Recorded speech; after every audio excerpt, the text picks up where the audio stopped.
ओम श्री विष्णवे नमः।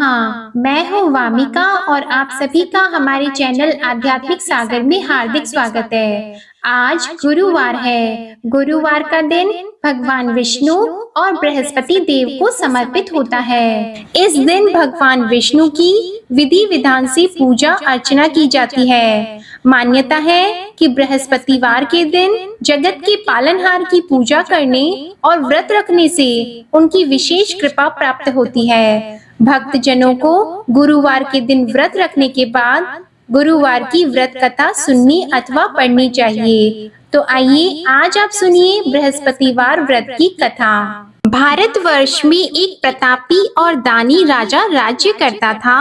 वह नित्य गरीबों और ब्राह्मणों की सहायता करता था। यह बात उसकी रानी को अच्छी नहीं लगती थी। वह न ही गरीबों को दान देती, न ही भगवान का पूजन करती थी और राजा को भी दान देने से मना किया करती थी। एक दिन राजा शिकार खेलने वन को गए हुए थे, तो रानी महल में अकेली थी। उसी समय बृहस्पति देव साधु वेश में राजा के महल में भिक्षा लेने के लिए गए और भिक्षा मांगी, तो रानी ने भिक्षा देने से इनकार कर दिया और कहा, हे साधु महाराज, मैं तो दान पुण्य से तंग आ गई हूँ। मेरा पति सारा धन लुटाते रहते हैं। मेरी इच्छा है कि हमारा धन नष्ट हो जाए, फिर न रहेगा बांस न बजेगी बांसुरी।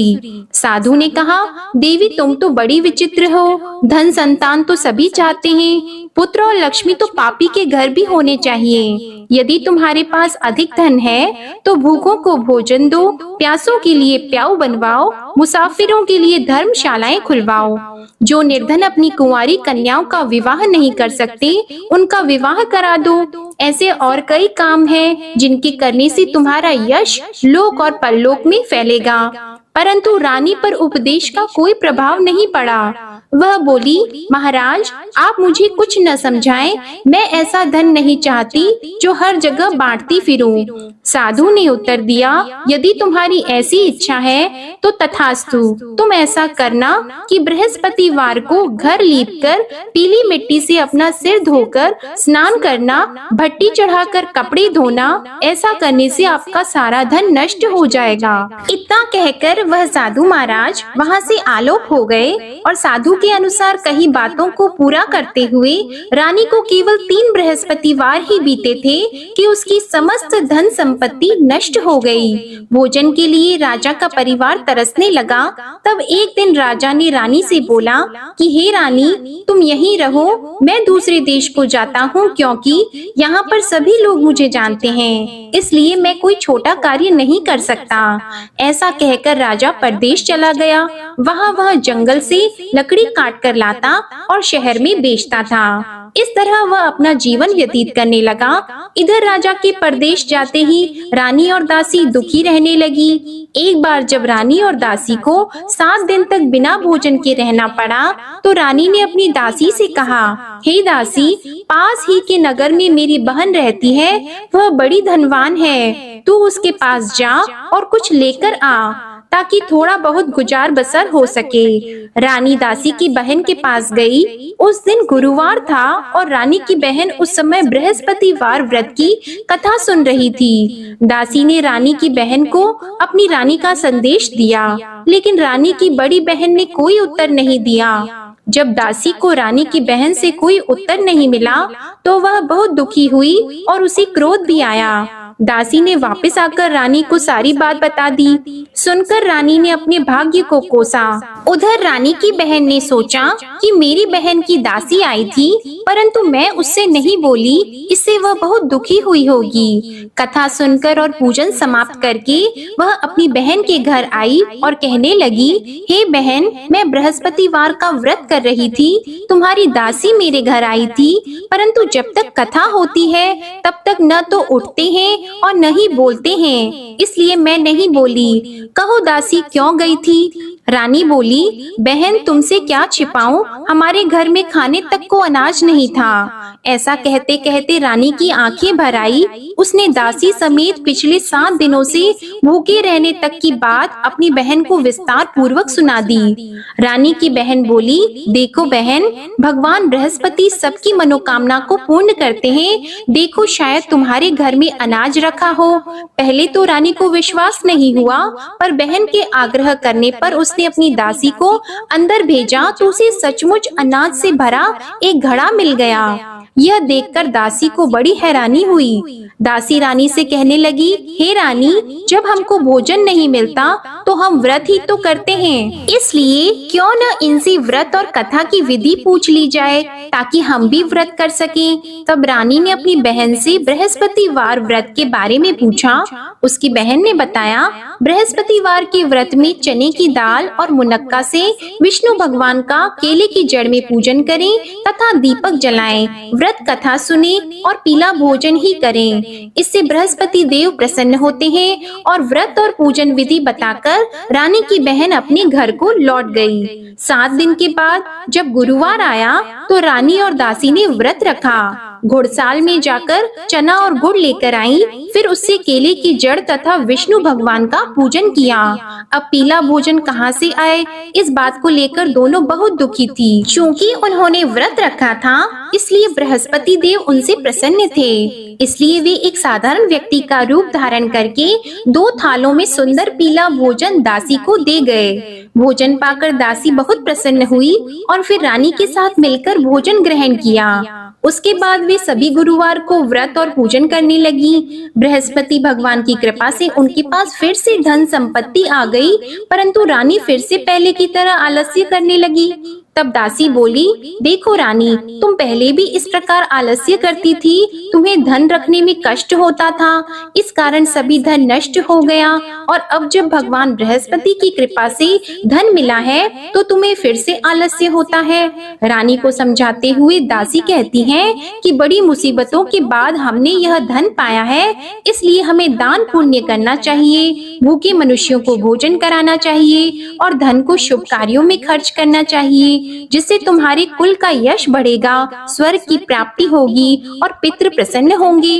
दासी की बात मानकर रानी अपना धन शुभ कार्यों में खर्च करने लगी, जिससे पूरे नगर में उसका यश फैलने लगा। उधर एक दिन राजा दुखी होकर जंगल में एक पेड़ के नीचे आसन जमाकर बैठ गया।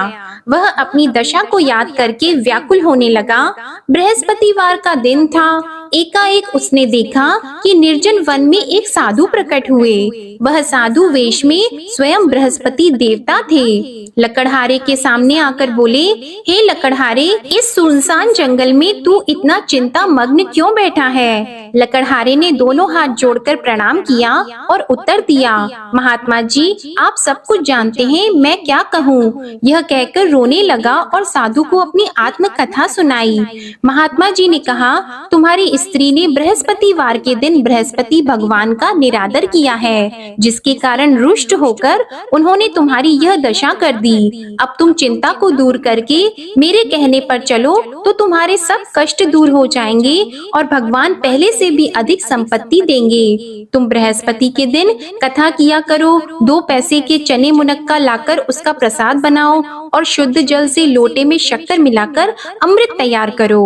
कथा के पश्चात अपने सारे परिवार और सुनने वाले प्रेमियों में अमृत व प्रसाद को बांटकर खुद भी ग्रहण करो। ऐसा करने से भगवान तुम्हारी सब मनोकामनाएं पूरी करेंगे। साधु के ऐसे वचन सुनकर लकड़हारा बोला, हे प्रभु, मुझे लकड़ी बेचकर इतना पैसा नहीं मिलता जिससे भोजन के उपरांत कुछ बचा सकूं। मैंने रात्रि में अपनी स्त्री को व्याकुल देखा है, मेरे पास कुछ भी नहीं जिससे मैं उसकी खबर मंगा सकूं। साधु ने कहा, हे लकड़हारी, तुम किसी बात की चिंता मत करो। बृहस्पतिवार के दिन तुम रोजाना की तरह लकड़ियां लेकर शहर को जाओ। तुमको रोज से दुगना धन प्राप्त होगा, जिससे तुम भली भांति भोजन कर लोगे और बृहस्पति देव की पूजा का सामान भी आ जाएगा। इतना कहकर साधु अंतर ध्यान हो गए। धीरे धीरे समय व्यतीत होने पर फिर वही बृहस्पतिवार का दिन आया। लकड़हारा जंगल से लकड़ी काटकर किसी शहर में बेचने गया। उसे उस दिन और दिन से अधिक पैसा मिला। राजा ने चना गुड़ आदि लाकर गुरुवार का व्रत किया। उस दिन से उसके सभी क्लेश दूर हो गए, परंतु जब दोबारा गुरुवार का दिन आया तो बृहस्पतिवार का व्रत करना भूल गया। इस कारण बृहस्पति भगवान नाराज हो गए। उस दिन उस नगर के राजा ने विशाल यज्ञ का आयोजन किया था तथा शहर में ये घोषणा करा दी कि कोई भी मनुष्य अपने घर में भोजन न बनवाए, न आग जलाए। समस्त जनता मेरे यहाँ भोजन करने आए। इस आज्ञा को जो न मानेगा उसे फांसी की सजा दी जाएगी। इस तरह की घोषणा संपूर्ण नगर में करवा दी गई। राजा की आज्ञा के अनुसार शहर के सभी लोग भोजन करने गए, लेकिन लकड़हारा कुछ देर से पहुंचा, इसलिए राजा उसको अपने साथ घर लेके गए और ले जाकर भोजन करा रहे थे तो रानी की दृष्टि उस खूंटी पर पड़ी जिस पर उसका हार लटका हुआ था। वह वहाँ पर दिखाई नहीं दिया। रानी ने निश्चय किया कि मेरा हार इस मनुष्य ने चुरा लिया है। उसी समय सिपाहियों को बुलाकर उसको कारागार में डलवा दिया। जब लकड़हारा कारागार में पड़ गया और बहुत दुखी होकर विचार करने लगा कि न जाने कौन से पूर्व जन्म के कर्म से मुझे यह दुख प्राप्त हुआ है, और उसी साधु को याद करने लगा जो कि जंगल में मिला था। उसी समय तत्काल बृहस्पति देव साधु के रूप में प्रकट हुए और उसकी दशा को देखकर कहने लगे, अरे मूर्ख, तूने बृहस्पति देव की कथा नहीं करी, इस कारण तुझे दुख प्राप्त हुआ है। अब चिंता मत कर, बृहस्पतिवार के दिन कारागार के दरवाजे पर 4 पैसे पड़े मिलेंगे, उनसे तू बृहस्पति देव की पूजा करना, तेरे सभी कष्ट दूर हो जाएंगे। बृहस्पतिवार के दिन उसे 4 पैसे मिले। लकड़हारे ने कथा कही। उसी रात्रि को बृहस्पति देव ने उस नगर के राजा को स्वप्न में कहा, हे राजा, तुमने जिस आदमी को कारागार में बंद कर दिया है वह निर्दोष है, वह राजा है, उसे छोड़ देना। रानी का हार उसी खूंटी पर लटका है, अगर तू ऐसा नहीं करेगा तो मैं तेरे राज्य को नष्ट कर दूंगा। इस तरह रात्रि के स्वप्न को देखकर राजा प्रातः काल उठा और खूंटी पर हार देखकर लकड़हारे को बुलाकर क्षमा मांगी और लकड़हारे को योग्य सुंदर वस्त्र आभूषण देकर विदा कर दिया। बृहस्पति देव की आज्ञा के अनुसार लकड़हारा अपने नगर को चल दिया। राजा जब अपने नगर के निकट पहुंचा तो उसे बड़ा आश्चर्य हुआ।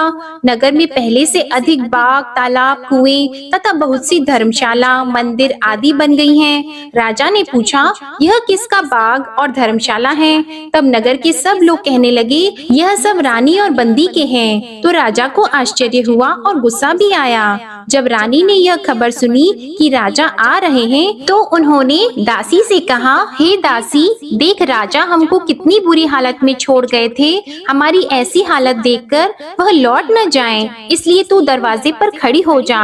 आज्ञा के अनुसार दासी दरवाजे पर खड़ी हो गई। राजा आए तो उन्हें अपने साथ लेकर आई। तब राजा ने क्रोध करके अपनी रानी से पूछा कि यह धन तुम्हें कैसे प्राप्त हुआ है? तब उन्होंने कहा, हमें यह सब धन बृहस्पति देव के इस व्रत के प्रभाव से प्राप्त हुआ है। राजा ने निश्चय किया कि 7 रोज बाद तो सभी बृहस्पति देव का पूजन करते हैं, परंतु मैं प्रतिदिन दिन में 3 बार कहानी और रोज व्रत किया करूंगा। अब हर समय राजा के दुपट्टे में चने की दाल बंधी रहती और दिन में 3 बार कहानी कहते। एक रोज राजा ने विचार किया कि चलो अपनी बहन के यहाँ हो आवे। इस तरह निश्चय करके राजा घोड़े पर सवार होकर अपनी बहन के यहाँ को चलने लगा। मार्ग में उसने देखा कि कुछ आदमी एक मुर्दे को लिए जा रहे हैं। उन्हें रोककर राजा कहने लगा, अरे भाइयों, मेरी बृहस्पति देव की कथा सुन लो। वे बोले, लो हमारा तो आदमी मर गया है, इसको अपनी कथा की पड़ी है। परंतु कुछ आदमी बोले, अच्छा कहो, हम तुम्हारी कथा भी सुनेंगे। राजा ने दाल निकाली और जब कथा आधी हुई थी कि मुर्दा हिलने लग गया, और जब कथा समाप्त हो गई तो राम राम करके मनुष्य उठकर खड़ा हो गया। आगे मार्ग में उसे एक किसान खेत में हल चलाता मिला तो राजा ने उसे देखकर बोला, अरे भैया, तुम मेरी बृहस्पतिवार की कथा सुन लो। किसान बोला, जब तक मैं तेरी कथा सुनूंगा तब तक 4 हरैया जोत लूंगा, जा अपनी कथा किसी और को सुनाना। इस तरह राजा आगे चलने लगा। राजा के हटते ही बैल पछाड़ खाकर गिर गए और किसान के पेट में बड़ी जोर का दर्द होने लगा। उस समय उसकी माँ रोटी लेकर आई और उसने जब यह देखा तो अपने पुत्र से सब हाल पूछा और बेटे ने सभी हाल कह दिया। तो बुढ़िया दौड़ी दौड़ी उस घुड़सवार के पास गई और उससे बोली कि मैं तेरी कथा सुनूंगी, तू अपनी कथा मेरे खेत पर चलकर ही कहना। राजा ने बुढ़िया के खेत पर जाकर कथा कही, जिसके सुनते ही वह बैल उठकर खड़े हुए तथा किसान के पेट का दर्द भी बंद हो गया। राजा अपनी बहन के घर पहुंचा। बहन ने भाई की खूब मेहमानी की। दूसरे रोज प्रातः काल राजा जगा तो वह देखने लगा कि सब लोग भोजन कर रहे हैं। राजा ने अपनी बहन से कहा, ऐसा कोई मनुष्य है जिसने भोजन नहीं किया हो? मेरे बृहस्पतिवार की कथा सुन ले। बहन बोली, हे भैया, यह देश ऐसा है कि पहले यहाँ लोग भोजन करते हैं, बाद में अन्य काम करते हैं। अगर कोई पड़ोस में हो तो देख आऊं। वह ऐसा कहकर देखने चली गई, परंतु उसे कोई ऐसा व्यक्ति नहीं मिला जिसने भोजन न किया हो। अतः वह एक कुम्हार के घर गई, जिसका लड़का बीमार था। उसे मालूम हुआ कि उनके यहाँ 3 रोज से किसी ने भोजन नहीं किया है। रानी ने अपने भाई की कथा सुनने के लिए कुम्हार से कहा। वह तैयार हो गया। राजा ने जाकर बृहस्पतिवार की कथा कही, जिसको सुनकर उसका लड़का ठीक हो गया। अब तो राजा की प्रशंसा होने लगी। एक रोज राजा ने अपनी बहन से कहा कि हे बहन, हम अपने घर को जाएंगे, तुम भी तैयार हो जाओ। राजा की बहन ने अपनी सास से कहा, तो सास ने कहा, हाँ चली जा, परंतु अपने लड़कों को मत ले जाना, क्योंकि तेरे भाई की कोई औलाद नहीं है। बहन ने अपने भैया से कहा, हे भैया, मैं तो चलूंगी पर कोई बालक नहीं चलेगा। तो राजा बोला, जब कोई बालक नहीं चलेगा तब तुम ही क्या करोगी? बड़े दुखी मन से राजा अपने नगर को लौट आया। राजा ने अपनी रानी से कहा, हम निर्वंशी हैं, हमारा मुंह देखने का धर्म नहीं है और कुछ भोजन आदि नहीं किया है। रानी बोली, हे प्रभु, बृहस्पति देव ने हमें सब कुछ दिया है, वह हमें औलाद अवश्य देंगे। उसी रात को बृहस्पति देव ने राजा से स्वप्न में कहा, हे राजा उठो, सभी सोच त्याग दो, तेरी रानी गर्भ से है। राजा को यह बात सुनकर बड़ी खुशी हुई। 9वें महीने में उसके गर्भ से एक सुंदर पुत्र पैदा हुआ। तब राजा बोला, हे रानी, स्त्री बिना भोजन के रह सकती है, पर बिना कहे नहीं रह सकती। जब मेरी बहन आएगी तुम उससे कुछ मत कहना। रानी ने सुनकर हाँ कर दिया। जब राजा की बहन ने यह शुभ समाचार सुना तो वह बहुत खुश हुई और बधाई लेकर अपने भाई के यहाँ आई। तभी रानी ने कहा, घोड़ा चढ़कर तो नहीं आई है, गधा चढ़कर आई है। राजा की बहन बोली, भाभी, मैं इस प्रकार न कहती तो तुम्हें औलाद कैसे मिलती? बृहस्पति देव ऐसे ही हैं, जैसी जिसके मन में कामनाएं हैं सभी को पूर्ण करते हैं। जो सद्भावना पूर्वक बृहस्पतिवार का व्रत करता है एवं कथा पढ़ता है अथवा सुनता है, दूसरों को सुनाता है, बृहस्पति देव उनकी सभी मनोकामनाएं पूर्ण करते हैं। प्रेम से बोलिए बृहस्पति देव की जय। आशा करती हूँ आप सभी का बृहस्पतिवार व्रत सफल हो और आपको ये कथा अच्छी लगी तो वीडियो को लाइक करें, शेयर करें और कमेंट में भगवान बृहस्पति देव की जय लिखना मत भूलिएगा। और हमारे चैनल आध्यात्मिक सागर को भी सब्सक्राइब करें। धन्यवाद।